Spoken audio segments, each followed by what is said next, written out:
Hi, I'm Steve from Bicycles East. Today I'm going to talk about gear shifting basics on a road bike with drop down style handlebars. There's some differences between this kind of shifters that are on this bike as opposed to other typical bikes. We'll talk about that shortly. I'll also be talking about Shimano mechanical shifters. These are the shifters that are the most prominent on bikes sold today, so we'll talk about those. In addition, in the rear of the bike you can have a number of sprockets, anywhere from 8 to 11 sprockets in the back. Today the bike I'm on has 10. And in the front you can tend to have 2 sprockets, the most typical on a road bike. There are some bikes now that have 1 sprocket. In that case you won't have any shifters on the left side or the front. There are some older bikes, not too many new bikes, that have 3 sprockets in the front as well. But today we're going to be shifting a bike with 2 sprockets in the front. The basic concepts of shifting on this bike are the same as pretty much any bicycle. They all have the same kind of basic concepts, and obviously you always want to be pedaling when you shift. So let's get started here. First of all, these levers on a road bike are built into the brake levers. So brake levers we can squeeze here or from the drops down here. But there's also a shifter that moves this way, and then there's an inside lever or paddle that moves the derailleur the other direction. So what essentially is happening, if I start to pedal lightly here, if I move on the right, which is the rear shifter, if I move and push both levers, basically this lever towards the inside, I get a gear change in the back. It goes up 1 gear easier in the back. If I push this inside lever, which I call the paddle, and push it till I hear a click and let go, it shifts back down to a harder to pedal gear. On this right hand side, I can also push it further. You'll hear multiple clicks. I'm not sure if the cameras will pick it up, but if I push this lever as far as it goes, you heard 2 clicks, it would go up 2 or 3 sprockets in the rear. It's always 1 sprocket going back down to a harder to pedal gear though, if I push this inside lever, which I'll call the paddle, and release it. Push that paddle again, release it, another gear harder. So it's always 1 sprocket at a time going back to a harder to pedal gear. Now if I push this full lever, again we'll push it just once, go up 1 gear. You'll hear 1 click, do that again. 1 click. Gonna come back down, harder gears. And then I'm gonna push it a full throw, so pushing that lever a full throw. When I do that, it goes up multiple sprockets, okay? Again, what that does is allows you, when you're approaching a steep hill, to rapidly get into easier gears. Makes it much easier and quicker. And again, always 1 click at a time or 1 sprocket at a time harder. On the front, which is the left shifter, it's a bit different. Again, we only have 2 sprockets in the front. Because of that, when we push this lever, the outside lever, it's going to move from the inside or the easier the pedal sprocket up to the larger, harder pedal sprocket. With this lever, we have to push that lever as far as it physically goes and hold it for a split second to feel the chain climb up onto the sprocket. So let's try it. We're going to push this outside lever as far as it goes, hold it for a second, and let it go. To come back down, we're going to push the inside lever as far as it goes with that paddle, this inside lever, push it all the way, and then let it go.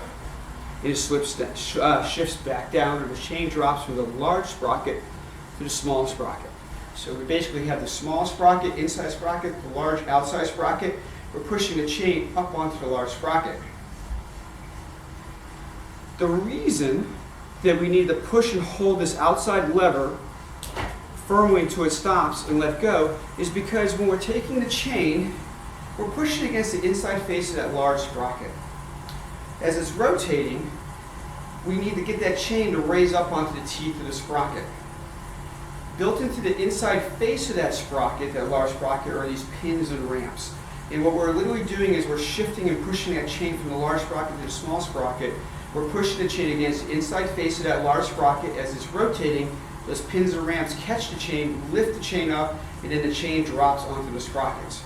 If we simply push this outside lever as real quick, we get this noisy shift. See if you can hear that. It doesn't shift as smooth compared to pushing it firmly and hold it. It's a little smoother and it's a firmer shift because we sort of need to hold that lever, that outside lever, until we feel the chain climb up. Push it firmly, we hold the chain against the sprocket, sprocket's rotating, catches the chain, lifts it up, and now we get a nice smooth shift. Shifting off the large sprocket, it's a little bit different. We're just literally pushing the chain off the large sprocket, and then the chain falls onto the small sprocket, like such. All right. So again, right side is the rear shifting, the left side is the front shifting. The shifters are built into the brake levers, and we can access them from the drops as well as up on the hood, sort of the neutral position. Again, on the right side, we have multiple clicks because we have multiple sprockets in the back, more than two. On the front, it's just a full click up, you get to the large sprocket, and then push the inside paddle or lever, and it drops down to the small sprocket. Now, there's one other thing we want to talk about on the on the front. This is the big difference between road bikes with drop-down handlebars and bikes that have more of a flat with trigger shifters or grip shifts. These bikes have something called a trim feature. The trim feature basically allows for us to move and manipulate the front derailleur so we don't have chain rub. So if we have two sprockets in the front derailleur actually has more than two positions. It has a position that can be moved over just a tiny bit, very subtle, into what we call the trim feature or a trim position.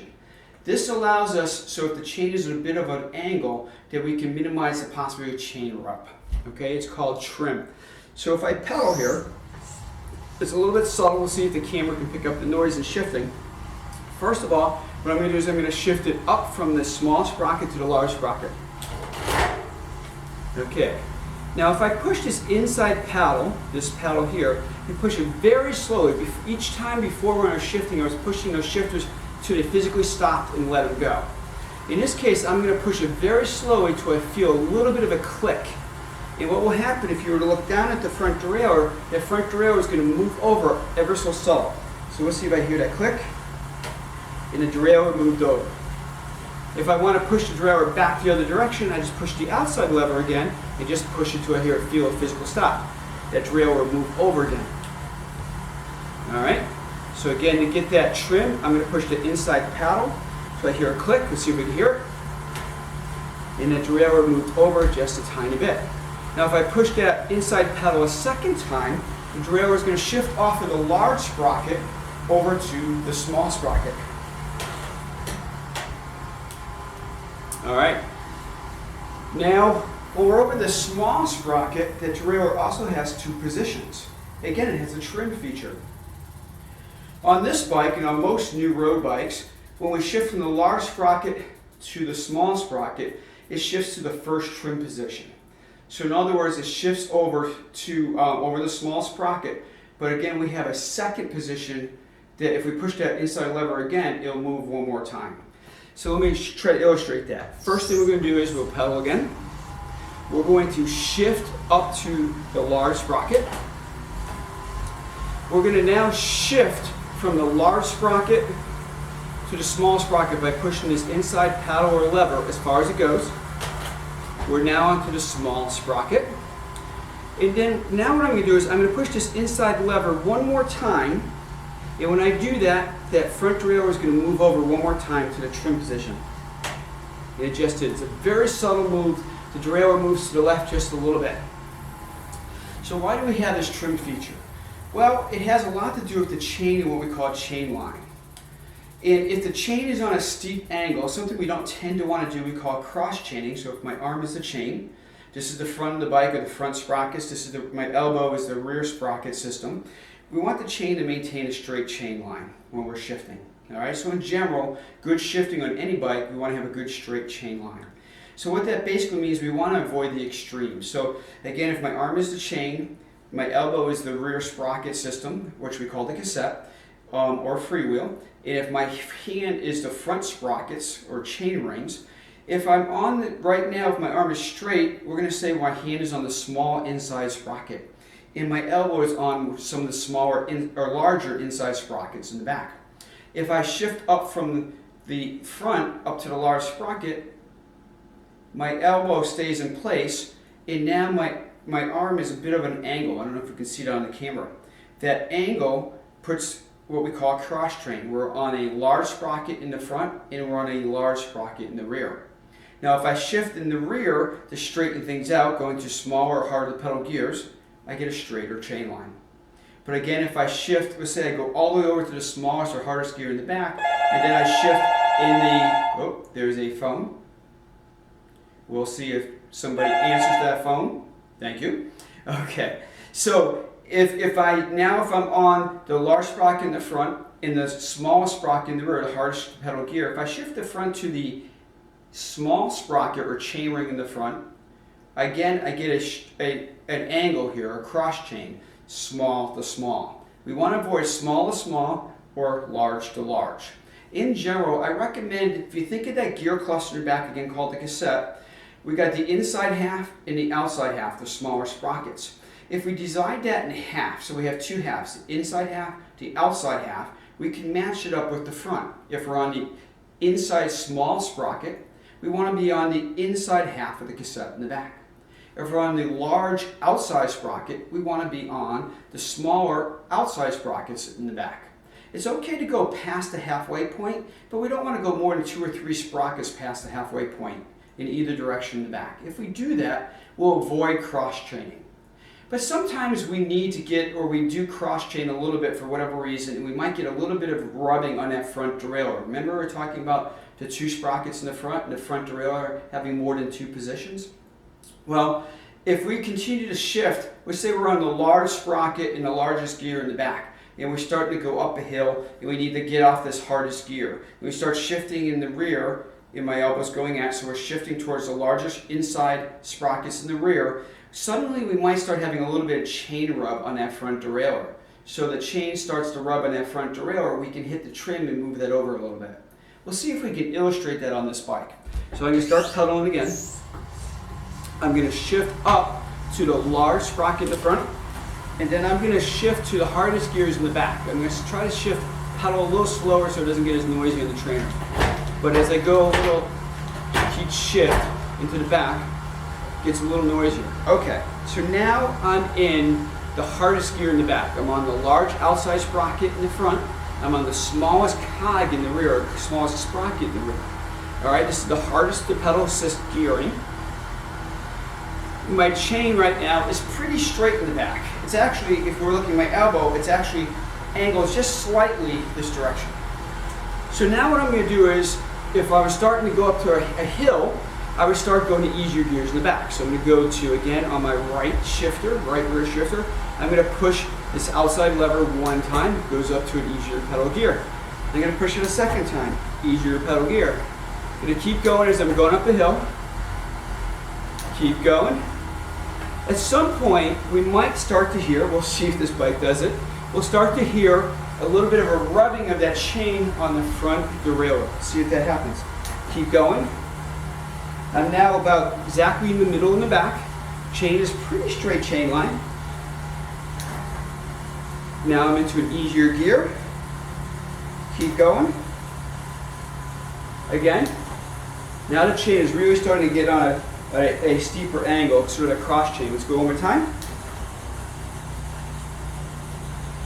And now I have, I don't know if we can hear it in the cameras, I have a little bit of rattle because the front derailleur is now rubbing on the chain, or the chain is rubbing on the front derailleur. You can hear that noise. Now if I hit this inside paddle in the front, I'm going to move the front derailleur over a little bit, or trim that front derailleur over just a tiny bit. So let's do that. See if we can get that noise to go away. Again, I'm not sure the camera picks it up. There, the derailleur moved over just a smidge, and now it's a little quieter. And then again, if I were to shift down to a smaller sprocket, now it's really easy to pedal. All right? And then right now, the front, as I shifted again from the large sprocket in the front or chainring to the smaller sprocket or chainring, I'm in the first trim position. It might have a little bit of rubbing if I'm in my largest gear in the back, my easiest gear in the back. So I might just have to hit that shift lever one more time. Let me go ahead and pedal again. And that's one more time.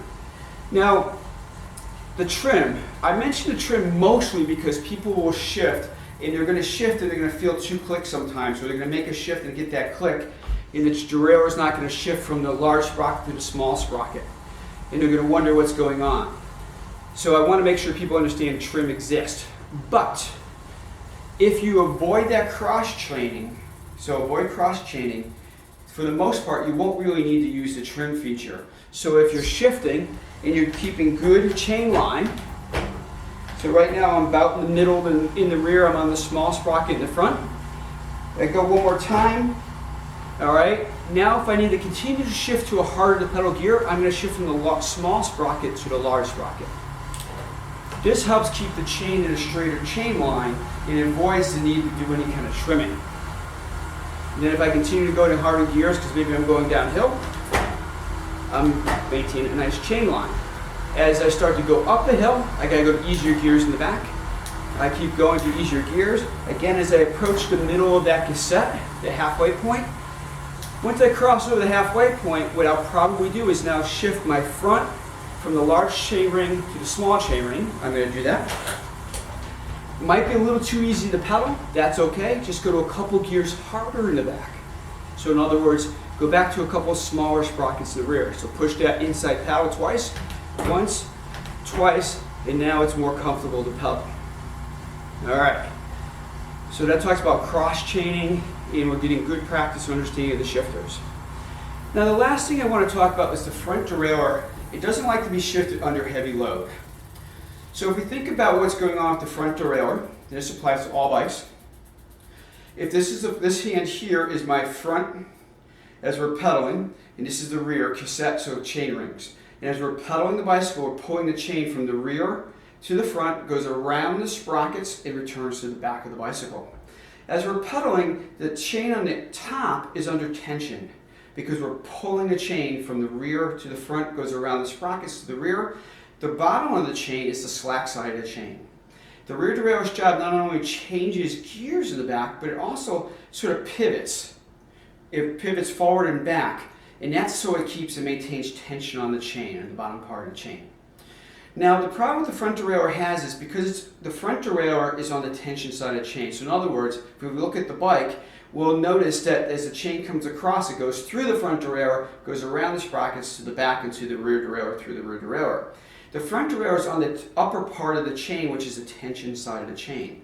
And when we're pedaling the bicycle and having that tension, that front derailleur, when we're pushing and shifting that chain against, if this, my hand is the front derailleur and it's pushing on the chain, it's got a lot of tension. And it sort of pushes and leans on it, and then the chain moves off of the large sprocket, for instance, to the small sprocket. Now, if we're going up a hill, it puts even more tension on the chain, and it makes it more difficult for the front derailleur to get that chain off the large sprocket.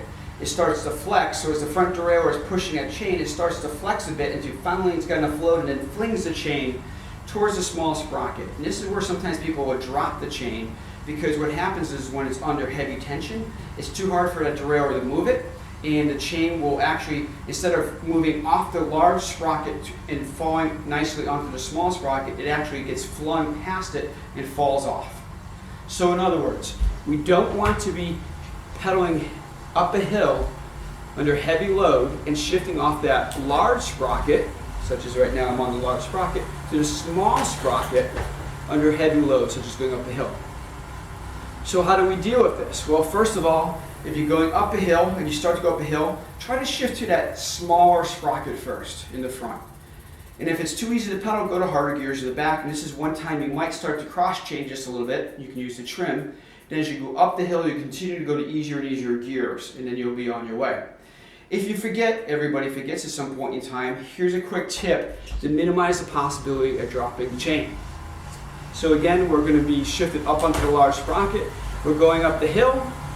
I keep going to easier gears in the back. Keep going, keep going. It's going up the hill.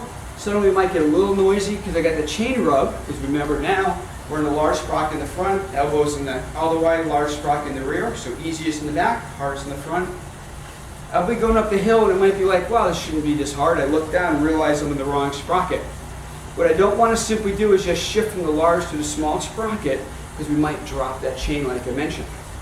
So the best way to deal with this is, to ideally first in the back, shift it to 2 gears harder in the back, real quick. 1, 2 with the inside lever.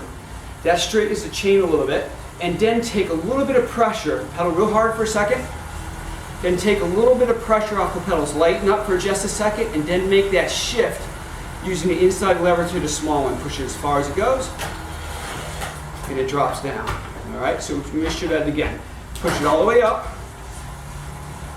All right, now we're gonna pedal hard for a second, then lighten up in the pedals, pressure, and then push that inside sprocket. And then you can continue motoring up that hill. All right, and that's really it. So again, the right side is the rear, left side is the front. You have 2 levers built into our brake levers. Big difference between the right side and the left side is the right side, if you push the lever as far as it goes up multiple sprockets. There's always 1 sprocket at a time coming back down. On the left side, in the front, you want to push it all the way as far as it goes and hold it for just a split second for a nice firm shift. Going back down from the large to the small sprocket, push that inside lever as far as it goes, then let it go, and that initiates the shift from the large to the small sprocket. Remember, you do have the trim feature on the left side for the front. Typically, you don't need it if you avoid that cross chaining. Again, the best way to deal with that is if you're on the inside small sprocket in the front, you want to be on the inside half of the cassette or the gear cluster in the back. If you're on the large outside sprocket in the front, you want to be on the outside half of the cassette in the back. Thanks so much. Hope that helps. I know it's a little bit of a long video. Steve from Bicycles East, and thanks again. Bye-bye.